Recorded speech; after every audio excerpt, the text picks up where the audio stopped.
नमस्कार, आप देख रहे हैं न्यूज़ 24। मैं हूं आप सभी के साथ विपनेश माथुर। महाराष्ट्र में खेला बाकी, क्या करेंगे उद्धव के साथी? अब भी ये बड़ा सवाल बरकरार है। बड़ी खबर यह है कि विधानसभा स्पीकर के लिए बीजेपी ने नाम तय किया है। राधा कृष्ण विखे पाटिल को स्पीकर बना सकती है बीजेपी। सूत्रों के हवाले से बड़ी खबर, एकनाथ शिंदे बने हैं मुख्यमंत्री। तो अब ये पहले से ही न्यूज़ 24 आपको जानकारी दे रहा था कि बीजेपी के खेमे से होगा स्पीकर। विधानसभा स्पीकर के लिए बीजेपी ने नाम तय कर दिया है। राधा कृष्ण पाटिल को स्पीकर बना सकती है बीजेपी। सूत्र ये बड़ी खबर आपकी टीवी स्क्रीन पर, और विनोद इस पर ज्यादा जानकारी दे रहे हैं। तो विनोद, बीजेपी ने नाम फाइनल कर दिया है, राधा कृष्ण पाटिल स्पीकर बनने जा रहे हैं।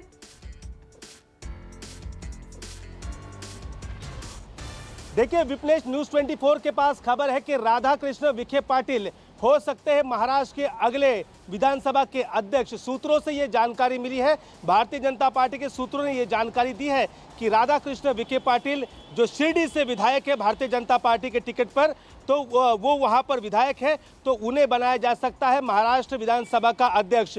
अब देखिए, विधानसभा का जो सत्र है वो एक दिन के लिए आगे वहाँ पर किया गया है और कल 12 बजे तक वहाँ पर नॉमिनेशन फाइलिंग के लिए रखा गया है।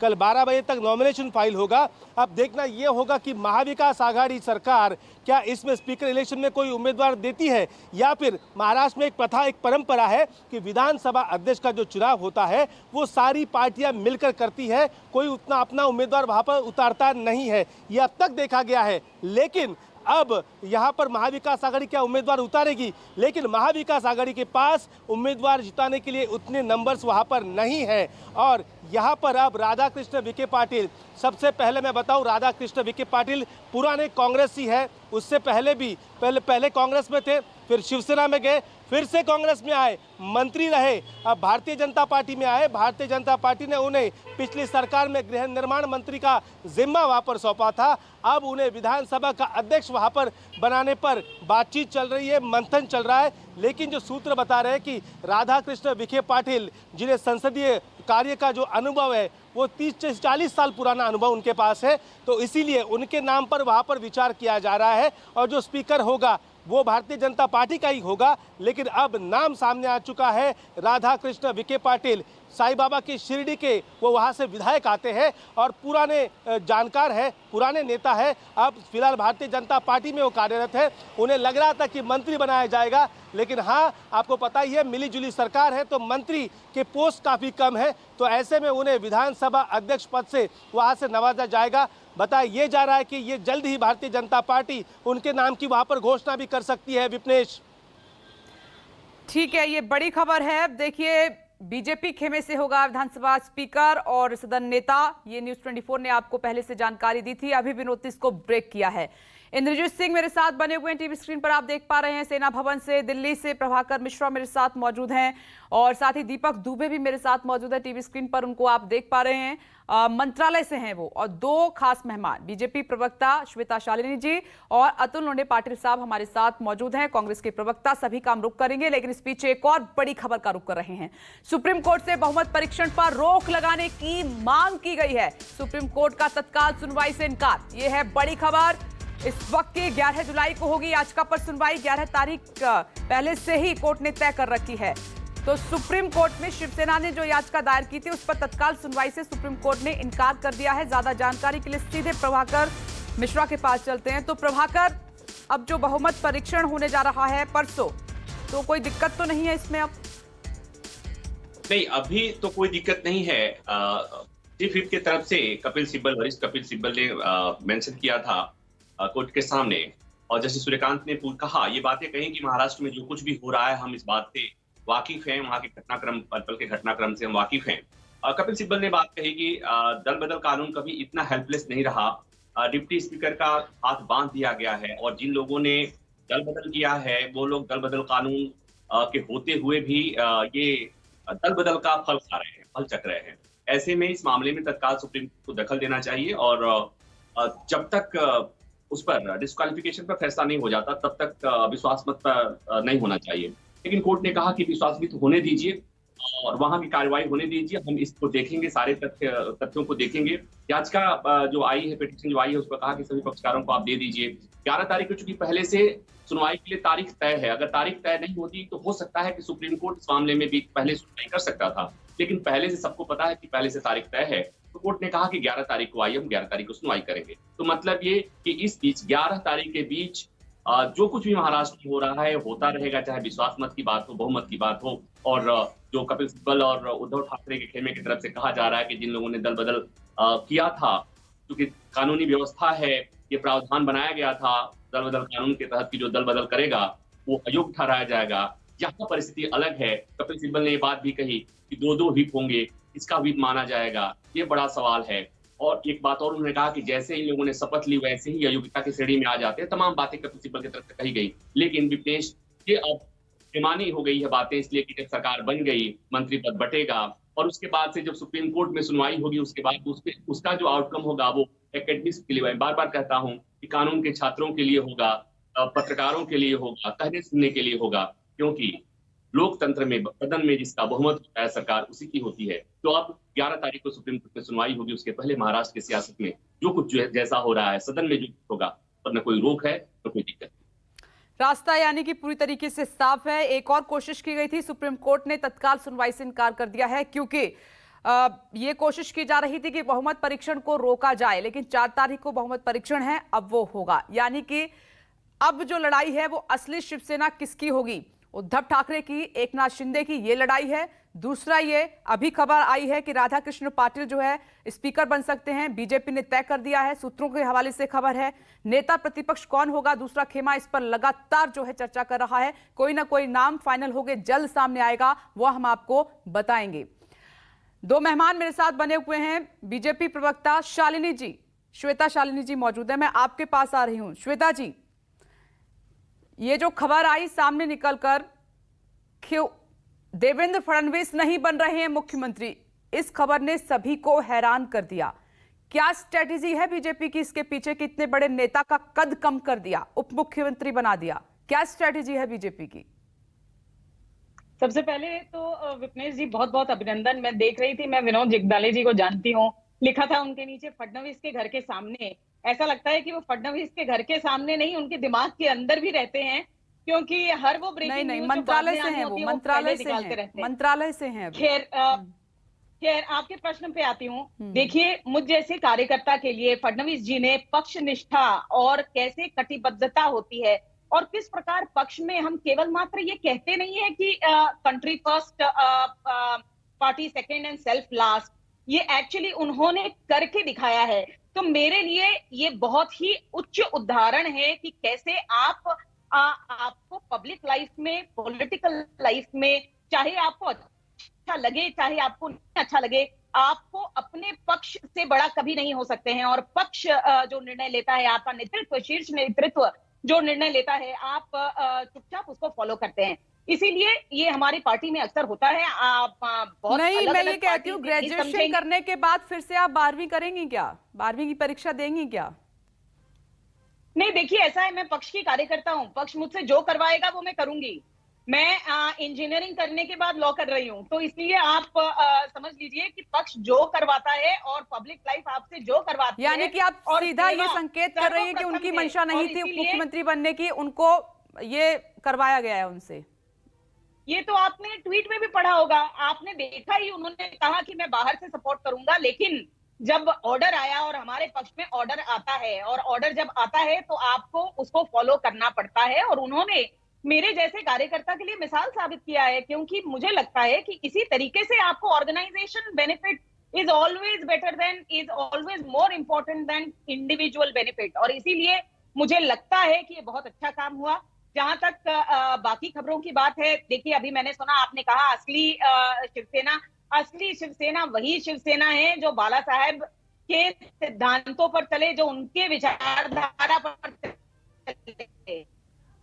और इसीलिए लगता है कि हमने असली शिवसैनिक को ही ये मौका दिया है। और ये बात भी सिद्ध की है कि हम कभी भी सत्ता कुर्सी के पीछे नहीं थे। देवेंद्र फडणवीस उद्धव ठाकरे और संजय राउत तो ये कह रहे हैं कि जो धोखा दे वो कहाँ असली शिव सैनिक है, वो हमारे लिए असली शिव सैनिक नहीं है, असली शिव सैनिक को मुख्यमंत्री नहीं बनाया गया है। देखिए ऐसा है, वो तो कहेंगे ही, क्योंकि उनकी शिवसेना बाला साहेब के सिद्धांतों पर नहीं चल रही थी, क्योंकि वो सबसे पहले हिंदुत्व भूल गए, क्योंकि उन्होंने हनुमान चालीसा पढ़ने पर एक दंपत्ति को जेल में डाल दिया, क्योंकि उन्होंने उनके हाथों में पालघर के साधु को खून लगा हुआ है, क्योंकि उन्होंने एक दिन में 10,000 लाउड स्पीकर रमजान के लिए ओके कर दिए। वो तो कहेंगे ही, बिल्कुल कहेंगे। उन्होंने जाते जाते जब कैबिनेट नहीं लेना था तब उनको याद आया कि संभाजी नगर नाम बदलना है। इससे पहले तक कहते रहे कि ठीक है श्वेता जी, अब संभालिएगा, क्योंकि एक गुट को तो खुश कर दिया आलाकमान ने, लेकिन देवेंद्र फडणवीस का गुट, उनके समर्थक, उनको कैसे खुश रखेंगे आप? ये भी बड़ा चैलेंज रहेगा आपके सामने 2.5 साल में। कांग्रेस प्रवक्ता भी मेरे साथ मौजूद हैं। अतुल जी, अब कांग्रेस क्या करेगी महाराष्ट्र में? नहीं, कांग्रेस इकलौती पार्टी है जिसने एक चैलेंज जो है बीजेपी के लिए खड़ा किया है। बीजेपी कहती है कांग्रेस मुक्त भारत, लेकिन अभी बीजेपी ही जो है वो कांग्रेस युक्त हो गई है। अब राधाकृष्ण विखे पाटिल जी विधानसभा में जाएंगे, एकनाथ शिंदे जो है वो शिवसेना से आए हुए हैं, सारे मंत्रीगण जो है इनमें 71 लोग राष्ट्रवादी और कांग्रेस से आए हैं। तो भाजपा ने कांग्रेस मुक्त करते करते भारत ही भाजपा मुक्त हो गया है। करीब 90% तो हमारे लोग वहां गए हैं। तो एक बात ये समझ ले। जा रही बात यहाँ पर सिद्धांतों, ये पीडीपी के साथ बैठे तो ये सिद्धांतवादी है। वहां से मुफ्ती मोहम्मद सईद क्या कहते हैं, शपथ विधि के वक्त क्या प्रधानमंत्री नरेंद्र मोदी जी बैठे, वो पाकिस्तान का शुक्रिया अदा करते हैं, ये सिद्धांतवादी है। ये लोग पार्टियां तोड़ते हैं, पैसों का बेताशा इस्तेमाल करते हैं, ये सिद्धांतवादी है। ये पार्टी विद डिफरेंस की बात करते हैं, लेकिन सारा भ्रष्टाचार जो है इनके सामने, इनके आंख के नीचे होता है, इनके नाक के नीचे होता है, वो सारे लोग देखते हैं। ये हनुमान चालीसा हम लोग मंदिर में पूजा करते हैं, हम लोग कोई बेडरूम में भी पूजा नहीं करते, लिविंग रूम में भी नहीं करते, घर के भी मंदिर में पूजा करते हैं। लेकिन ये भगवान का अपमान करे, रास्ते पर जाकर कुछ भी करने की कोशिश करे, तो ये सिद्धांतवादी है। तो इनका सिद्धांत खोखले है, ये सत्तावादी है, ये सत्ताजीवी है, और सत्ता के लिए ये हिंदुत्व का भी इस्तेमाल करते हैं, धर्म का इस्तेमाल करते हैं, लोगों की आस्था का भी इस्तेमाल करते हैं। ये एकदम से स्पष्ट है। जहां तक बात है आलाकमान ने ऑर्डर दिया, वो उनके पार्टी के अंतर्गत मामला है, वो उसमें कुछ बोलूंगा नहीं मैं, क्योंकि हमने अगर फॉलो किया तो हमारे यहाँ तो तानाशाही हो गई, और उनके यहाँ फॉलो किया तो उनका कैडर बेस्ड पार्टी है, उनको वो मानते हैं पार्टी पहले फिर हम बाद में। तो ये सब खोखली बातें हैं।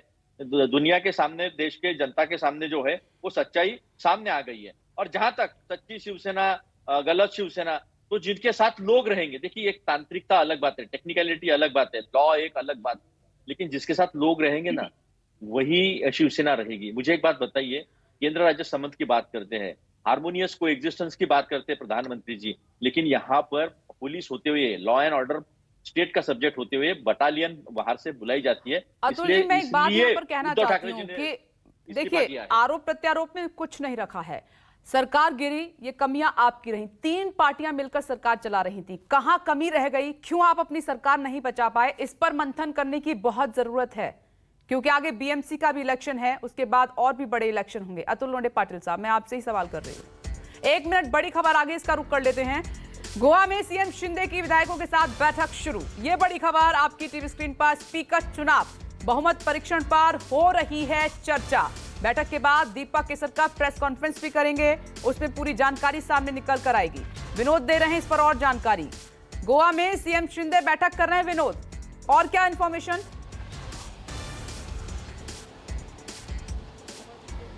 देखिए, मुख्यमंत्री एकनाथ शिंदे हैं, वो गोवा में अपने विधायकों के साथ बैठक कर रहे हैं। बैठक 11 बजे शुरू हो चुकी है।